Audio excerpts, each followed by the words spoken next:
हमारा जो टॉपिक चल रहा था method of drug distribution system. तो हमारा पहले मैंने बता दिया था आपका कि आउट पेशेंट का कैसे करते हैं, हॉस्पिटल के अंदर आउट पेशेंट को ड्रग डिस्ट्रीब्यूशन सिस्टम कैसे होता है। इसके बाद नेक्स्ट आता है हमारा इन पेशेंट के लिए method of drug distribution system to patient in hospital और in patient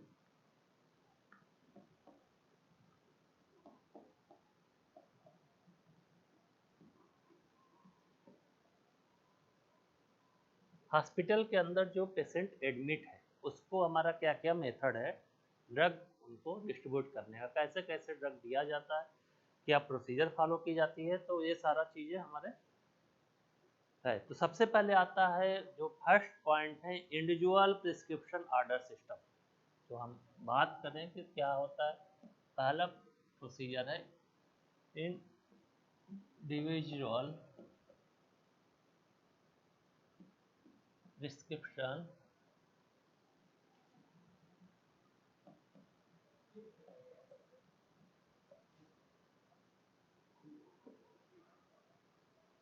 order system.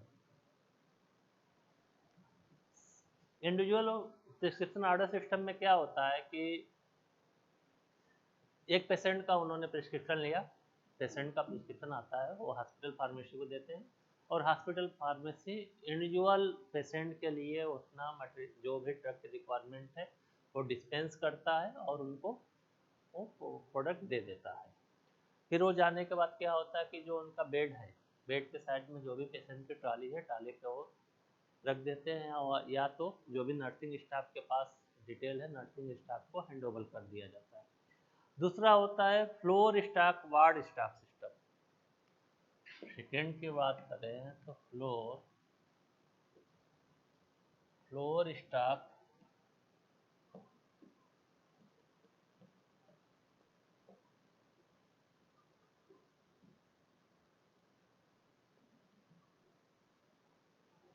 Floor stock या वार्ड स्टॉक सिस्टम। इसमें क्या होता है, पहला कि चार्ज फ्लोर स्टॉक सिस्टम होता है और non charge floor stock system होता है। तो अभी आप लोगों को नाम बताता हूँ क्या क्या सिस्टम है। इसके बाद आता है combined individual prescription order system and floor stock system. इन दोनों का जैसे हमारा पहला हुआ इंडिविजुअल प्रिस्क्रिप्शन, दूसरा हुआ फ्लोर स्टॉक वार्ड सिस्टम। इसमें दो होते हैं फ्लोर, इसमें दो हमारे प्रोसीजर होते हैं, charge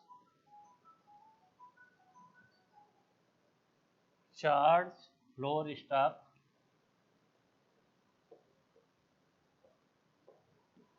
ward stock system.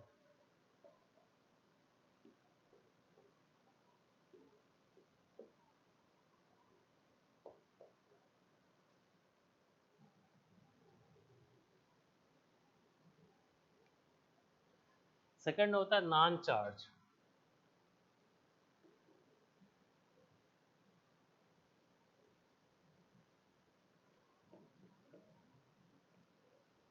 Non charge floor stock या वार्ड स्टॉक सिस्टम।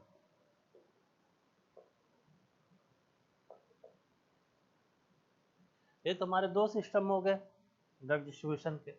अब इन दोनों को मिक्स कर दिया जाए, combined individual prescription order system and floor stock system, ये तीसरा हो गया। चौथा होता है यूनिट डोज डिस्पेंसिंग सिस्टम। इन दोनों। फोर्थ वन है unit dose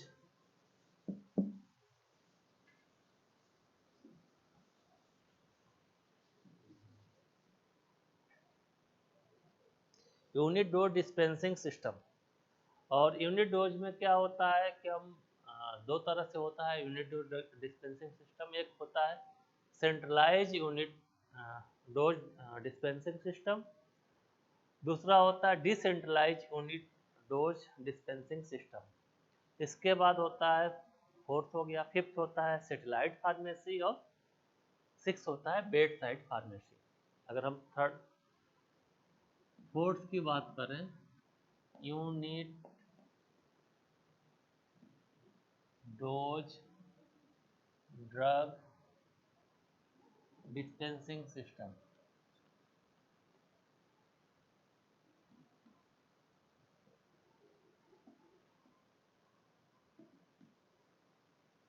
unit drug dispensing system में होता है दो तरह का प्रोसीजर फॉलो करते हैं। पहला करते हैं सेंट्रलाइज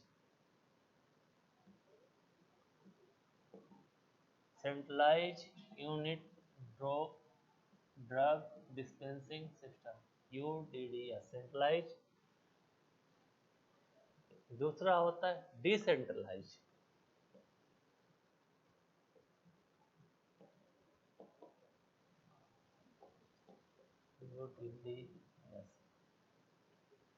फिफ्थ हो गया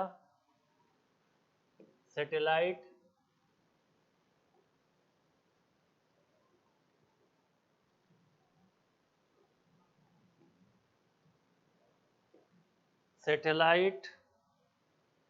फार्मेसी।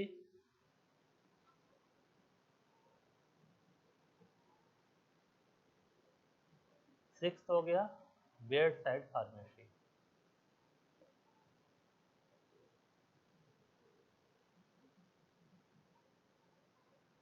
अभी हमारा इन पेशेंट के लिए कितने सिस्टम हो गए? सबसे पहले हमारा क्या था?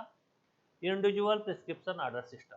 उसके बाद floor stock ward stock system. Floor stock या वार्ड स्टॉक सिस्टम में हमारे दो प्रोसीजर होते हैं, एक चार्ज फ्लोर स्टॉक सिस्टम और दूसरा non charge floor stock system. Third one हो गया combined individual prescription order and floor stock system, जो फर्स्ट और सेकंड ने दोनों को मिक्स कर दिया गया। थर्ड होता है फोर्थ होता है unit dose dispensing system, UDDS बोला जाता है। तो unit dose drug dispensing system में हमारे दो सिस्टम होते हैं, एक centralized unit dose drug dispensing system और decentralized UDDS unit dose drug dispensing system. इसके बाद फिफ्थ वन होता है सैटेलाइट फार्मेसी और सिक्स्थ बेड साइड फार्मेसी। तो ये हमारे 6 प्रकार के हॉस्पिटल फार्मेसी में ड्रग डिस्ट्रीब्यूशन के सिस्टम है। ये ड्रग डिस्ट्रीब्यूशन सिस्टम हमारे जो पेशेंट हॉस्पिटल में एडमिट है, सबसे पहले क्या हुआ ड्रग डिस्ट्रीब्यूशन सिस्टम में? सब पहले हमने पेशेंट को डिवाइड कर दिया, आउट पेशेंट और इन पेशेंट। आउट पेशेंट में जिस टाइप के पेशेंट है उसमें क्या था कि आपका रेफरल, इमरजेंसी और जनरल, ये 3 कैटेगरी में डिवाइड थे आउट पेशेंट। इन 3 कैटेगरी के बेसिस पे हमारा डिस्पेंसिंग सिस्टम डिवाइड है। इसके बाद इन पेशेंट में जो हॉस्पिटल में पेशेंट एडमिट है उसके लिए ड्रग डिस्ट्रीब्यूशन सिस्टम के लिए हमारे 6 मेथड है, 6 सिस्टम अप्लीकेबल करते हैं। तो हम सबसे पहले वाले की बात करेंगे, individual prescription order system.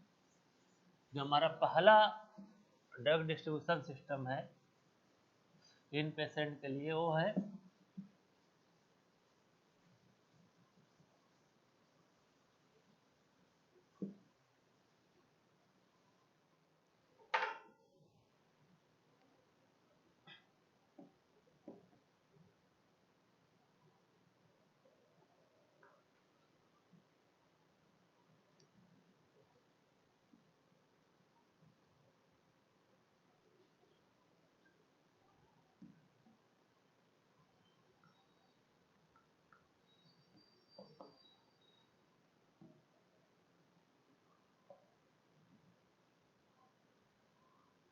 Individual prescription order system.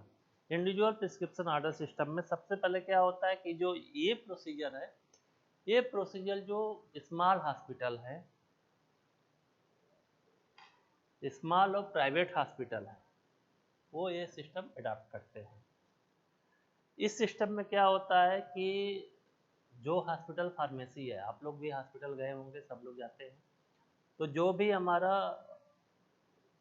इन पेशेंट है, इन पेशेंट का जो प्रिस्क्रिप्शन है वो प्रिस्क्रिप्शन रिसीव करता है जो वहाँ पे फार्मासिस्ट है, हॉस्पिटल फार्मासिस्ट में, यहाँ पे जो भी मेडिकल स्टोर पे हॉस्पिटल फार्मासिस्ट है वो प्रिस्क्रिप्शन रिसीव करता है। रिसीव करने के बाद वो प्रिस्क्रिप्शन वो उसको डिस्पेंस करता है, डिस्पेंस करने के बाद वो उनको हैंड ओवर कर देता है। Collection of prescription is also done by the pharmacist. इसमें क्या हुआ कि प्रिस्क्रिप्शन पहले पेशेंट के पास उन्होंने डॉक्टर ने प्रिस्क्राइब किया, उसके बाद वो प्रिस्क्रिप्शन फार्मासिस्ट रिसीव करता है। इंडिविजुअल से क्या होता है कि यहाँ पे इस सिस्टम में क्या होता है कि जो भी ड्रग डिस्पेंस होगा वो इंडिविजुअल पेशेंट के लिए होगा। जो भी हमारा पेशेंट है, स्पेसिफिक पेशेंट है, इंडिविजुअल पेशेंट है, उस पेशेंट के लिए वो ड्रग डिस्पेंस होगा।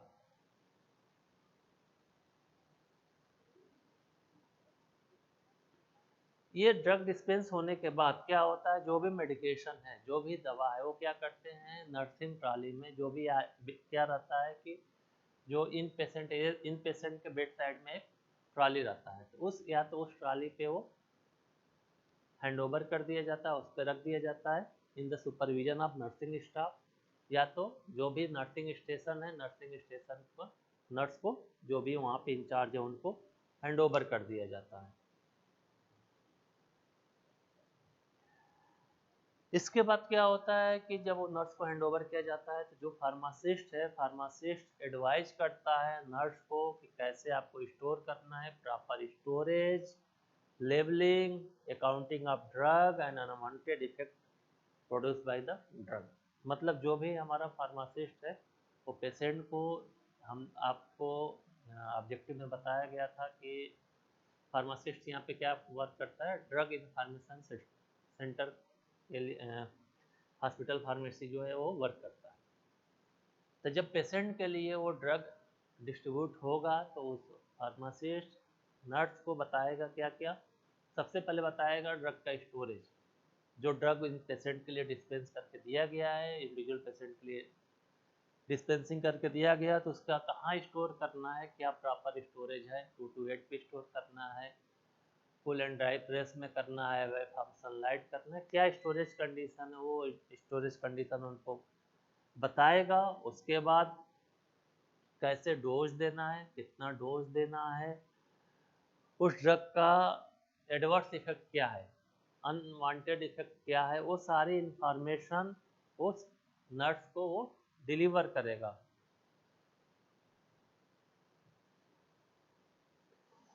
For faster delivery of drug,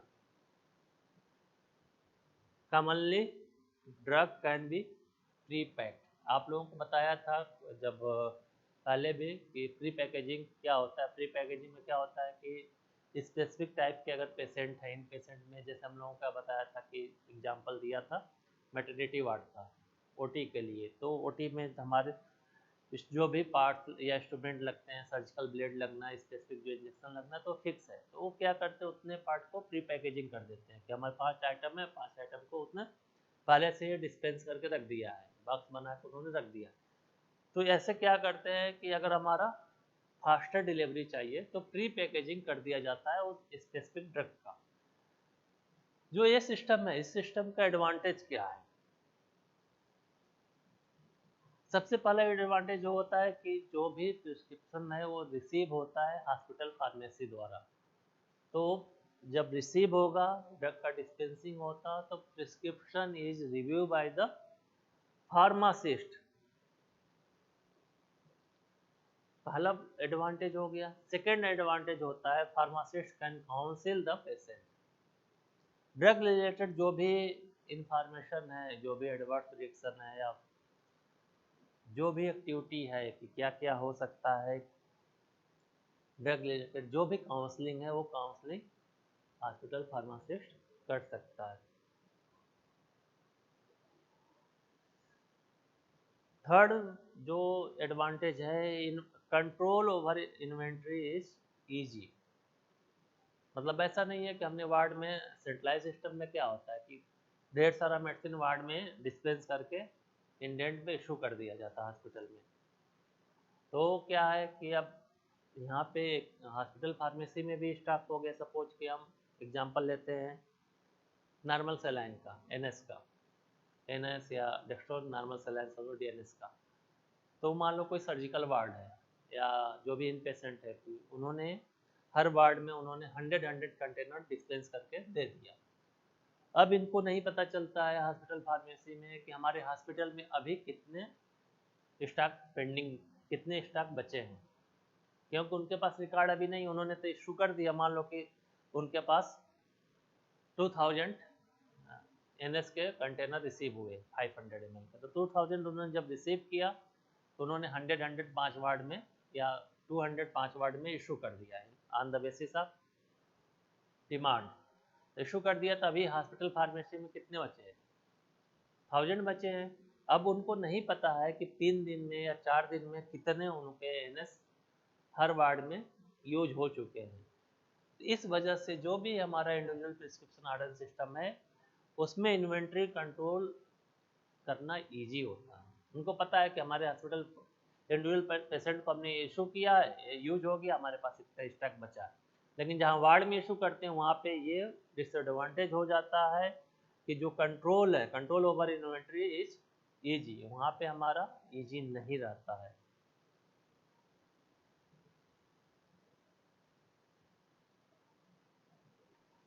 purchase cost, maintenance cost, space required are less in comparison with other system.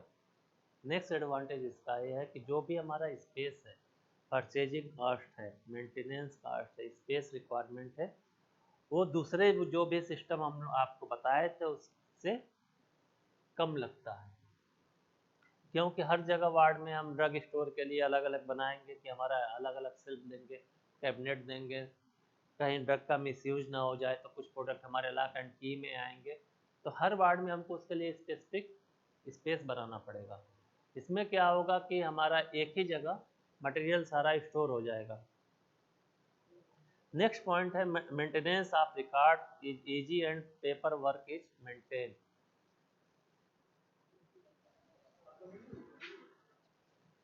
हमने जो नेक्स्ट एडवांटेज है maintenance of record is easy and paper work is maintain. आपको बताया गया था कि hospital pharmacy का जो ऑब्जेक्टिव है, ऑब्जेक्टिव में हमने बताया था क्या है कि जो भी रिस्पॉन्सिबिलिटी, ऑब्जेक्टिव और रिस्पॉन्सिबिलिटी है कि सारे हमको रिकॉर्ड मेंटेन करना है।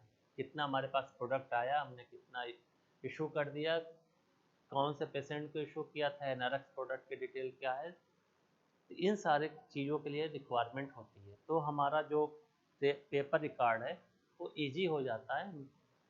क्योंकि अगर हमने दूसरे सिस्टम में ड्रग डिस्पेंस करके वार्ड में दे दिया तो वार्ड में देने के बाद उसका फिर रिकॉर्डिंग नहीं हो पाता कि कौन से स्पेसिफिक पेशेंट को कितना दिया गया था, कौन से किसके अगेंस्ट में दिया है। ये सारी एक्टिविटी हमारी ईजी हो जाती है in this system, individual prescription order system में। नेक्स्ट इसका एडवांटेज होता है patient should pay for the medicine which are consume by him. Patient should pay for the medication which are consume by him. Next advantage ये होता है जो medicine patient द्वारा consume किया गया, जितना पेशेंट को दिया गया या पेशेंट ने कंज्यूम किया उतने का ही उसको अमाउंट पे करना है। तो जो हमारा इंडिविजुअल प्रिस्क्रिप्शन सिस्टम में ये इजी हो जाता है। जो भी उनका अटेंडेंट है या जो भी उनके बिलिंग का सिस्टम है, उस बिलिंग सिस्टम में इंडिविजुअल पेशेंट के लिए ये इजी प्रोसीजर हो जाता है।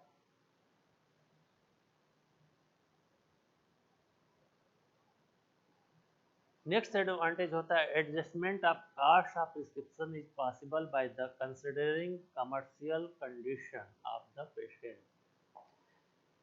बहुत से कंडीशन में क्या आते हैं, गवर्नमेंट हॉस्पिटल में देखेंगे कि अगर हम आयुष्मान योजना या डिफरेंट पेशेंट है जिनकी इकोनॉमिक कंडीशन अच्छी नहीं है, जिनका इनकम कम है, तो गवर्नमेंट के डिफरेंट पॉलिसीज रहती हैं। या तो हम बात करें मेडिकल इंश्योरेंस की, तो इसमें इंडिविजुअल पेशेंट का जो बिलिंग है उसमें हम कंसिडर कर सकते हैं ड्यू टू इकोनॉमिक कंडीशन। क्या है कि यहाँ पे हमारा जो मेडिसिन का जो हमारा बिलिंग है वो इंडिविजुअल पेशेंट के लिए डिस्पेंस हुआ, इंडिविजुअल पेशेंट के लिए डिस्पेंस हुआ, वहाँ पे इंडिविजुअल पेशेंट के लिए डिस्पेंस हुआ, उसका स्टोरेज इंडिविजुअल हो गया, उसका पेमेंट इंडिविजुअल हो गया, तो ये सारी चीज़ें, डॉक्यूमेंट इंडिविजुअल हो गया, ये सारी चीज़ें हमारी ईजी हो जाती है। इसका डिसएडवांटेज क्या होता है, अगर कोई पेशेंट इमरजेंसी में है तो emergency medication are not quickly supplied. अगर मान लो कि हमारा जो हॉस्पिटल फार्मेसी बताया गया था कि मेन गेट पे या आउट पेशेंट डिपार्टमेंट के पास रहता है, तो आउट पेशेंट डिपार्टमेंट के पास रहता है, तो अगर मान लो हॉस्पिटल गेट पे और हॉस्पिटल काफ़ी बड़ा है, मतलब अगर हम जो भी हम चीज़ें पढ़ रहे हैं, अगर मान लो सपोज कि 100 बेड या वेरी लार्ज हॉस्पिटल है, तो वेरी लार्ज हॉस्पिटल में काफ़ी स्पेस हो जाता है, डिपार्टमेंट दूर दूर हो जाते हैं। तो कोई मान लो कि इमरजेंसी पेशेंट है और उसका उस वार्ड और जो हॉस्पिटल फार्मेसी उसके डिस्टेंस मान लो 500 मीटर है या 200 मीटर है, तो वहाँ पे अगर किसी ने प्रिस्क्रिप्शन किया तो फिर वहाँ से पर्सन आएगा हॉस्पिटल फार्मेसी पे, वहाँ से वो ड्रग डिस्पेंस होगा, डिस्पेंस होने के बाद फिर उस पेशेंट के पास जाएगा। तो इस कंडीशन में इंडिविजुअल प्रिस्क्रिप्शन ऑर्डर सिस्टम में जो हमारा इमरजेंसी पेशेंट के लिए जो ड्रग है वो क्विकली अवेलेबल नहीं हो पाता है। नेक्स्ट डिसएडवांटेज होता है delay in receiving medicine. Same वही कंडीशन हो गया, एक ही जगह है और वो जो वार्ड में मेडिसिन का जो रिसीविंग है वो डिले होता है। अगर मेडिसिन डिलीवरी में डिले होगा तो क्या हो गया, हमारा waiting time by the patient, जो पेशेंट वेट कर रहा है मेडिसिन के लिए वो वेटिंग टाइम बढ़ जाता है।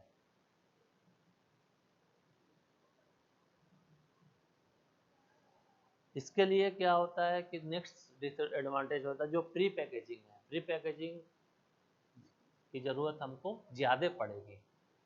क्या हो गया कि हमारा जो डिसएडवांटेज में सबसे कि हमारा जो इमरजेंसी पेशेंट के लिए वो क्विकली मेडिसिन अवेलेबल नहीं हो पाता है, मेडिसिन का जो टाइमिंग है वो डिले हो जाता है और पेशेंट का जो वेटिंग टाइम है वो भी बढ़ जाता है। तो इन सारी चीज़ों को कम करने के लिए प्री पैकेजिंग करते हैं। प्री पैकेजिंग की फिर हमको क्वांटिटी इंक्रीज करनी पड़ेगी। तो इसका जो एप्लीकेशन है ये कहाँ पे सक्सेस होगा, अगर हम बात करें कि इंडिविजुअल प्रिस्क्रिप्शन ऑर्डर सिस्टम हम बीआरडी मेडिकल कॉलेज में अप्लाई कर दें तो वह इसका डिसएडवांटेज ज़्यादा है। मान लो कि हमारा आउट पेशेंट क्या है कि नेहरू हॉस्पिटल के मेन गेट पे है, वार्ड नंबर 14 काफ़ी अंदर है, आपके नए वार्ड दूर हैं, तो वहाँ से ड्रग डिस्पेंस करके पेशेंट के पास जाना काफ़ी टाइम लगेगा, वहाँ पे वेटिंग टाइम बढ़ जाएगा। तो इसलिए वहाँ पे क्या सिस्टम फॉलो करते हैं, वार्ड सिस्टम, कि इंडेंट के बेसिस पे इन पेशेंट को वहाँ पे मेडिसिन हर वार्ड में इशू हो जाते हैं, कॉमन मेडिसिन जो अवेलेबल रहता है वहीं से वार्ड में वो मेडिसिन उनको पेशेंट को दे दिया जाता है। इसलिए इसका एप्लीकेशन जो होता है, एप्लीकेशन इसका मेन एप्लीकेशन कहाँ होगा,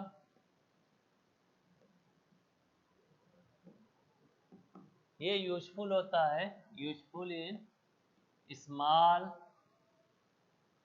एंड प्राइवेट हॉस्पिटल।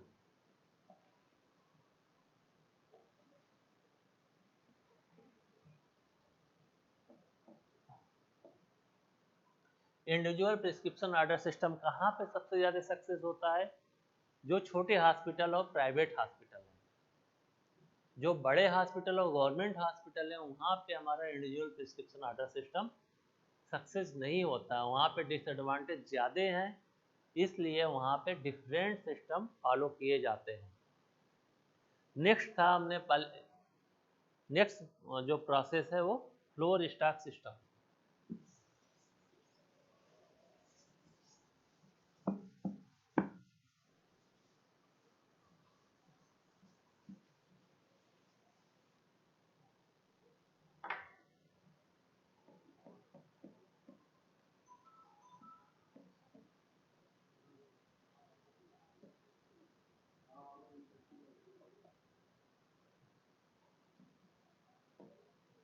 जो नेक्स्ट सिस्टम है फ्लोर स्टॉक सिस्टम, जैसा वर्ड है, वर्ड से ही आधी चीजें वर्ड से ही क्लियर हो जाती हैं।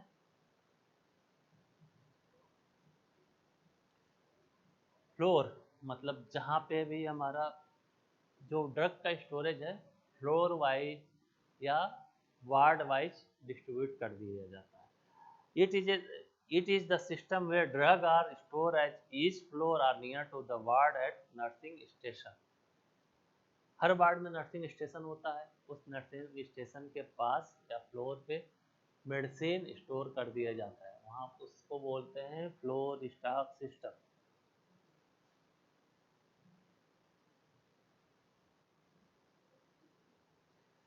मेथड क्या होता है कि एट एंड ऑफ डे, जब दिन खत्म होता है तो जो फार्मासिस्ट है, फार्मासिस्ट सारा रिक्वेशन कलेक्ट करता है, मतलब जो भी रिक्वेशन कलेक्शन का मतलब है कि जो भी डिमांड या इंडेंट या प्रिस्क्रिप्शन जो जिस पेशेंट को दिया गया है वो सारा डिमांड वो कलेक्ट करता है फ्रॉम द नर्सिंग स्टेशन, और जो भी एम्प्टी कंटेनर है वो भी वो कलेक्ट करता है। तो उससे हो जाता है कि जो भी हमारा मिनिमम स्टॉक मेंटेन करना है वो उतने क्वांटिटी डिस्पेंस करके दिया जाता है।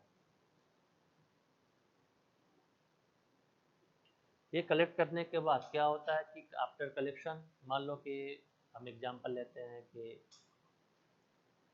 एम्प्टी कंटेनर हमने एक वर्ड यूज़ किया था। एम्प्टी कंटेनर हम मेनली यूज करते हैं फॉर द स्प्रेड।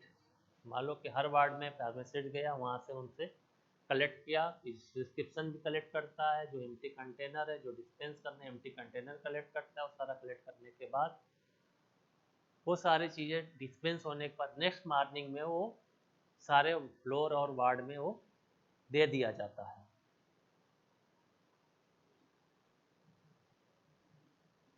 जनरली क्या होता है कि जो फार्मासिस्ट जो कलेक्ट करता है वो नाइट में ही कलेक्ट करता है। हमने पहला वर्ड यूज किया था at end of day. End of day यहाँ कंसिडरेशन होता है कि जब उसकी ड्यूटी खत्म होने वाली होती है, उसके पहले वो सारा डिमांड इंडेंट कलेक्ट करता है। वो कलेक्ट करने के बाद कंटेनर भी कलेक्ट करेगा, वो सारी क्वांटिटी डिस्पेंस करके वहाँ पे वो हॉस्पिटल फार्मेसी पे छोड़ देते हैं, और नेक्स्ट मॉर्निंग में जब आते हैं तो वो सारे प्रोडक्ट उनको डिस्ट्रीब्यूट कर देते हैं।